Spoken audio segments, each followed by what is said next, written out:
आज जो कुछ भारत और पाकिस्तान के बीच हो रहा है, क्या ये वाकई हमारा अपना फैसला है या फिर कोई और हमें आपस में लड़ाकर अपना फायदा उठा रहा है? क्या कोई भी इंसान जिसके दिल में थोड़ी भी इंसानियत हो मंदिर, मस्जिद या गुरुद्वारे पर हमला कर सकता है? ये तो इबादत की जगह है। इन्हें नफरत का निशाना क्यों बनाया जा रहा है? 4 आतंकवादी आए, लेकिन उनके पीछे कौन था? और हमने सवाल पूछने के बजाय एक दूसरे पर बंदूकें तान दी। क्या यही समझदारी है? इस लड़ाई में जो सबसे ज्यादा मर रहा है वो है मासूम बच्चा जो स्कूल भी नहीं पहुंच पाया। मां की गोद में दम तोड़ता बच्चा, उसका क्या कसूर था? ये कोई युद्ध नहीं है, ये इंसानियत की लाश पर राजनीति है। आम नागरिक जो अपने घरों में सुरक्षित थे आज मलबे के नीचे दबे हैं। आखिर क्यों?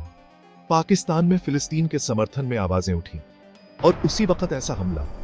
क्या यह सिर्फ इत्तेफाक है या फिर सोची समझी साजिश? भारत हो या पाकिस्तान, असली दुश्मन आतंकवाद है, आम लोग नहीं। जो इबादत गाहों को निशाना बनाते हैं वो इंसान नहीं हो सकते।